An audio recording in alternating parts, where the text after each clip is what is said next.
Shalom, Godly Family yang dikasihi Tuhan. Bersyukur atas anugerahnya. Jika pada saat ini Tuhan masih memperkenankan kita untuk menikmati teh hangat, teduhkan hati, hadirkan semangat. Pada saat ini kita akan membaca firman Tuhan yang diambil dari Yeskiel pasal yang ke-43 ayat pertama sampai ayat yang ke-12. Namun kita hanya membacanya pada ayat yang ke-4 dan 7 saja. Demikianlah firman Tuhan. Ayat 4, sedang kemuliaan Tuhan masuk di dalam bait suci melalui pintu gerbang yang menghadap ke sebelah timur. Ayat 7, dan ia berfirman kepadaku, hai anak manusia, inilah tempat tahtaku dan inilah tempat tapak kakiku. Disinilah aku akan diam di tengah-tengah orang Israel untuk selama-lamanya.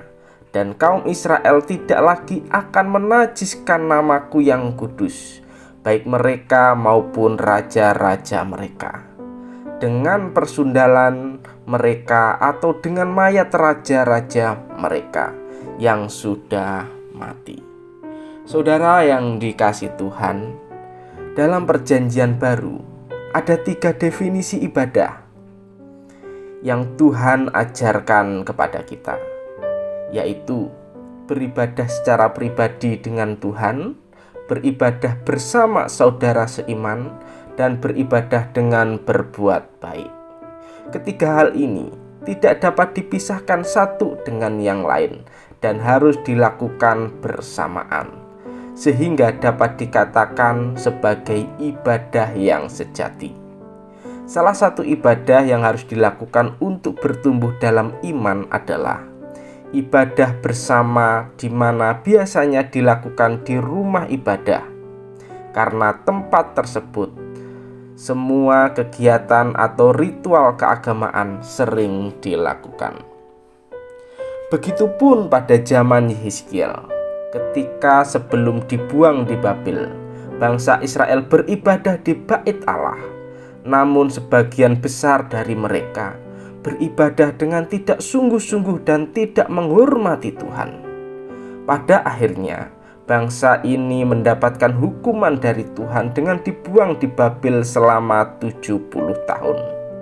Dalam masa pembuangan tersebut, Tuhan bernubuat melalui Nabi Yeskiel bahwa bait Allah akan dibangun lagi, ibadah akan diatur kembali, pelayan ibadah yaitu para imam dan orang Lewi akan disusun ulang, dan pada akhirnya Tuhan akan berdiam di bait Allah yang kudus, di mana orang-orang yang mengasihinya dapat berkumpul dan dengan penuh ketulusan hati, sukacita jiwa, ketundukan dan ketaatan yang penuh hormat, bersama-sama memuliakan Allah.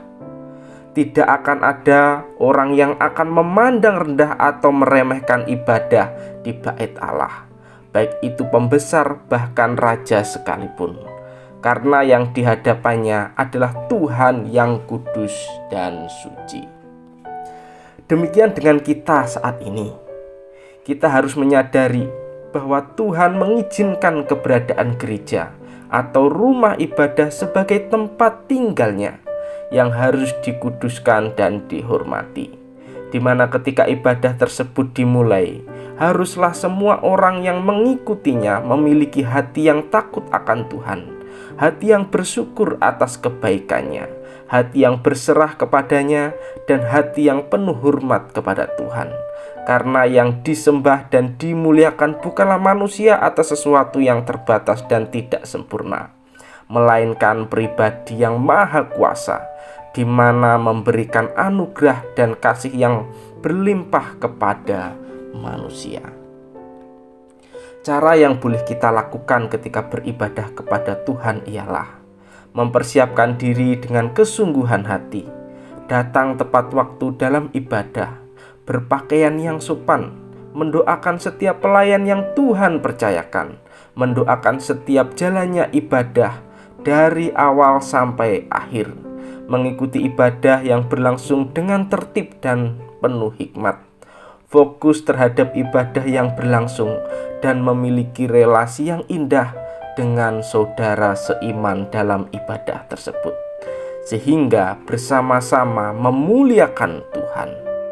Maka dari itu, hormatilah ibadah atau persekutuan yang berlangsung, karena di hadapan kita adalah Tuhan yang berkuasa dan patut dimuliakan. Mari kita berdoa. Tuhan yang kami kasihi, berilah hati dan ajarkan kami untuk terus mengasihi dan menghormati-Mu melewati ibadah yang selama ini kami lakukan. Karena kami menyadari bahwa peribadahan yang selama ini kami lakukan terkadang tidak berkenan di hadapan-Mu. Melalui perenungan ini, biarlah sekali lagi kami diingatkan untuk memuliakan dan mengagungkan Engkau dengan ketulusan hati melalui ibadah yang berlangsung. Di dalam nama Tuhan Yesus kami sudah berdoa. Amin.